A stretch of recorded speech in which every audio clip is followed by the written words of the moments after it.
Hi, welcome to my YouTube channel knowledge with Ragib. आइए देखते हैं, कुछ और आपको सवाल करवा देता हूँ जो थोड़ा बहुत बचा हुआ है। जैसे ब्रास जो होता है, ब्रास क्या होता है? आप एलॉय होता है ये कॉपर और जिंक का, ठीक है। ब्रोंज आपका कॉपर और टीन का होता है एलॉय।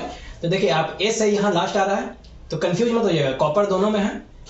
बी के बाद सी आता है तो कॉपर ले लीजिए, और एस है तो इसमें एस नहीं होगा, इसमें जेड होगा, ठीक है। देख रहे हैं अपोजिट वाला है। तो याद रखने के लिए ऐसे रख सकते हैं, कंफ्यूज मत होइएगा कि किसके साथ जिंक है किसके साथ टीन है। तो इस तरह से एस वाला के साथ अपोजिट में देखें, ये जेड है जिसमें, उसमें इधर आ रहा है, एस वाला में आ रहा है, ठीक है। तो इस तरह से आप रिलेट करके याद करने की कोशिश कर सकते हैं। ब्रास जो है कॉपर जिंक का एलॉय मिलकर बनता है, ये एलॉय ब्रास। और ब्रोंज हो गया कॉपर टीन।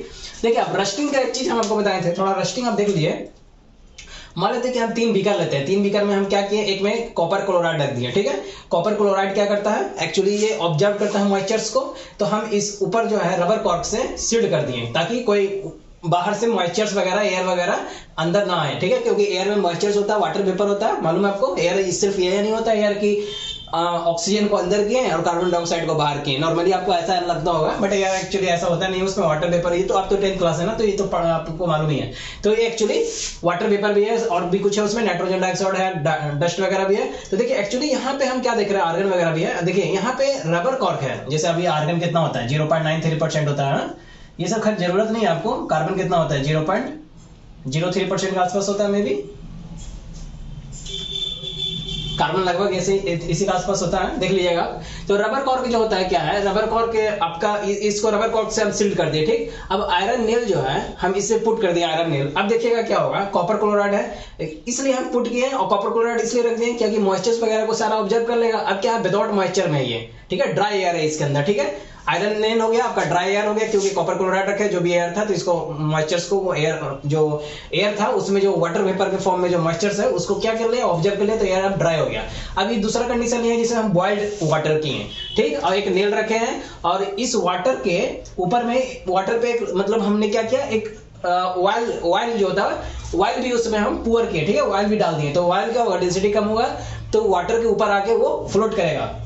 अब क्या होगा कि इसके ऊपर में एयर भी है, तो ये एयर इनसाइड जाने देगा क्या, ऑयल के थ्रू, फिर वाटर में आने देगा, नहीं आने देगा। अब ये वाटर जो हम लिए हैं बॉइल्ड वाटर लिए हैं, तो बॉइल्ड वाटर जो लिए हैं इसलिए बॉइल्ड वाटर लिए हैं कि बॉइल्ड वाटर लेने का पीछे क्या वजह है, बॉइल्ड वाटर लेने के पीछे ये वजह होता है कि मान लीजिए कि वाटर को आप बॉइल कीजिएगा तो बबल्स फॉर्म में बनेगा, और ऑक्सीजन जो होता है, एयर जो होता है उसमें, वाटर में भी एयर है, तो वो एयर जो होता है बबल्स फॉर्म में बबल्स जैसे ही बनता है, तो एयर एस्केप करने की कोशिश करता है बबल्स फॉर्म में बन के। तो ये बबल्स फॉर्म में बन के एस्केप करने की कोशिश करता है, तो ये बॉइल्ड वाटर लिए ताकि वो सारा एयर निकला हुआ है, ठीक है। अब ये बॉइल्ड वाटर लिए मैक्सिमम निकला हुआ है, ठीक है। अब यहाँ पे तीसरा एक कंडीशन लिए जहाँ पे हमने सिर्फ एक बीकर लिए, उसको ऊपर सील्ड कर दिए, उसके बाद हमने एक नेल लिया, आयरन नेल लिया, उसके बाद मैंने इसमें वाटर डाला, और बाकी एयर आईजीटी है, तो एयर, वाटर में भी एयर है और इसमें भी एयर है। तो अब इस तीनों कंडीशन में आप देखिएगा तो आप देखिएगा कि रस्ट कहाँ हो रहा है, आपका आयरन जो है रस्टिंग कहाँ हो रहा है। तो रस्टिंग एक्चुअली मॉइस्चर्स और एयर के वजह से ही रस्टिंग हो रहा है, ठीक है। तो ये रस्ट जो हो रहा है यहाँ यही, क्योंकि ऑक्सीडाइज हो रहा है ना, बताया था आपको, ऑक्सीडेशन हो जाता है, ऑक्सीडाइज होता है आयरन,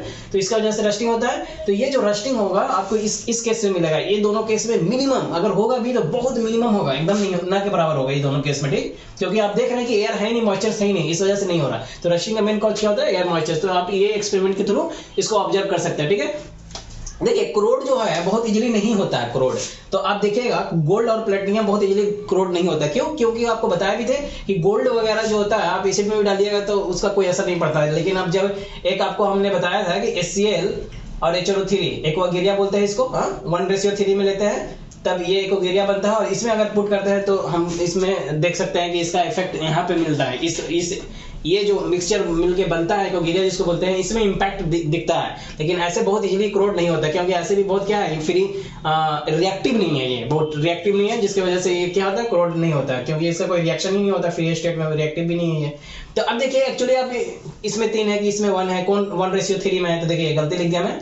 एक्चुअली ये 3:1 इसमें रहता है, ये 3 रेशियो रहते हैं, इसको 1 तब जाके बनता है। तो कंफ्यूज नहीं होगा, जो ज्यादा है उसको कम लेना, ठीक है। देखिए HNO3 में O3 आ रहा है, तो इस तरह से आप थोड़ा रिलेट करके अपने ब्रेन को रख सकते हैं। क्योंकि बहुत ज्यादा इन्फॉर्मेशन जब माइंड में आता है ना, तो चीजें थोड़ा स्लिप होने लगेगा कि ये है कि ये, तो थोड़ा सा उसको ना माइंड में एडजस्ट कीजिए, थोड़ा ट्रिक बना के थोड़ा एडजस्ट करने की कोशिश कीजिएगा, तो वो चीजें आपको लंबा समय तक याद रहेगा। अब देखिए डिस्प्लेसमेंट रिएक्शन क्या होता है, तो डिस्प्लेसमेंट रिएक्शन में हम आपको बताए थे कि हायर रिएक्टिव, जो हाई रिएक्टिव वाला होता है एलिमेंट, वो क्या करता है, लोअर को हटा देता है। जैसे सिल्वर क्या है, कम रिएक्टिव है, और कॉपर मोर रिएक्टिव है उससे। आपको एक रिएक्टिविटी सीरीज लिखा है तो उसमें आप देखिए, तो क्या करेगा, कॉपर इसको हटा देगा और कॉपर नाइट्रेट बना के और ये सिल्वर बना देगा, अलग कर देगा। तो एक्चुअली डिस्प्लेसमेंट रिएक्शन में क्या होता है, हम लोग रिएक्टिविटी सीरीज के हिसाब से देखते हैं कि कौन किसको डिस्प्लेस करेगा। ठीक, अब देखिए आयरन जो होता है, आयरन उसको हम लोग अगर रस्टिंग से प्रिवेंट करना है, तो रस्टिंग से प्रिवेंट करने के लिए बेसिकली हम लोग क्या करते हैं, आयरन लिए उसको रस्टिंग से प्रिवेंट करना है तो इस पे एक जिंक का लेयर कोट कर देते हैं। तो रस्ट से क्या होता है, प्रिवेंट हो जाता है, जो अंदर का मटेरियल है वो मेरा सेफ रह जाता है,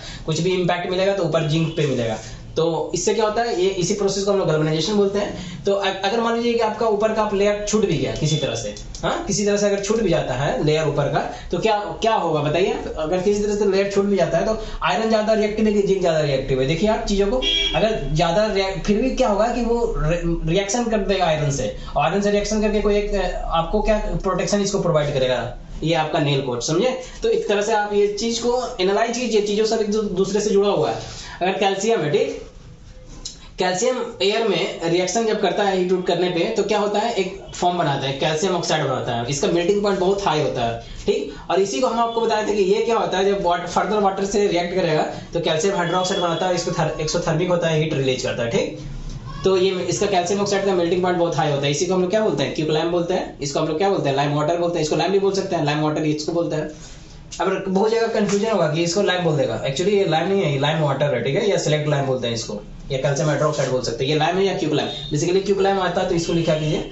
वैसा आपको आएगा नहीं कि कौन लाइम है और कौन लाइम वाटर है, बेसिकली लाइम वाटर ये है, ये लाइम है, ठीक। अब देखिए फूड कैंस कोटेड जो होता है, फूड कैंस वो टीन से कोटेड होता है। क्यों, जो भी आप फूड वगैरह, फूड कैंस जो होता है, जो आप पीते होंगे, जैसे आप थम्स अप वगैरह पीते हैं, तो वो क्या आता है, कैन बोतल में भी आता है, कैंस में भी आता है। वो तो जो कैंस वाला बना होता है वो एक्चुअली टीन का रहता है। जिंक का इसलिए नहीं रहता क्योंकि वो बहुत ज्यादा जिंक वाला जो होता है रिएक्टिव होता है। वो ये क्या होता है ना कि बहुत स्ट्रॉन्ग एसिड के साथ रिएक्ट करता है, और ये जिंक जो होता है इतना ज्यादा रिएक्टिव होता है कि नॉर्मल फूड में अगर कोई अंदर में आपको एसिडिक है भी, एसिड कोई है भी, अगर फूड जैसे आपको पढ़ाए थे विनीगर वगैरह, विनीगर में कौन सा एसिड होता है, एसिडिक एसिड होता है। तो इस तरह से जितना भी फ्रूट्स है ना, तो उसमें जो नॉर्मल एसिड है, तो उस एसिड, इवन फूड के एसिड से, फूड में जो प्रेजेंट एसिड है ना, उससे भी रिएक्ट कर लेगा, इतना रिएक्टिव है। इसलिए इसको क्या होता है, इससे नहीं बनाया जाता, टीन से बनाया जाता है। टीन जो होता है हाईली एसिड से, स्ट्रॉन्ग जो एसिड होता है ना, जो एसिड होता है फूड में एसिड नहीं, जो एसिड होता है उससे रिएक्ट करता है। ऐसे मिनिमम तो करेगा ही, कहीं ना कहीं तो हल्का फुल्का करता ही है। ऐसा नहीं है कि फूड में जो प्रेजेंट है उससे नहीं करेगा, कुछ तो कुछ करेगा, लेकिन बहुत मिनिमम, वो ना के बराबर, उतना डेंजरस नहीं होता, ठीक है। तो होप आपको सब समझ में आएगा। थोड़ा बहुत मैंने सवाल करवा दिया आपको, जो थोड़ा बहुत मेरे को लगा नेसेसरी, बाकी आप इजी है, बाकी आप सब करना बन जाएगा। जितना पढ़ाया हूँ बस उसको अच्छे से आप देखो, सब कुछ है उसमें, जितना मैंने पढ़ाया उसमें मैंने सब कुछ कवर किया, उससे आपका सारा सवाल इजिली एकदम सॉल्व हो जाएगा। चलो होप आपको सब समझ में आया होगा। मेटल नॉन मेटल, अब ये लास्ट टॉपिक था, लास्ट लेक्चर था आपका, ये लास्ट लेक्चर मैंने करवाया, जो सवाल करवाया। अब ये खत्म होता है, अब नया चैप्टर, नया जो 10th क्लास का नया चैप्टर होगा, कार्बन एंड इट्स कंपाउंड, शायद मैं उस वहां से स्टार्ट करूंगा, ठीक है।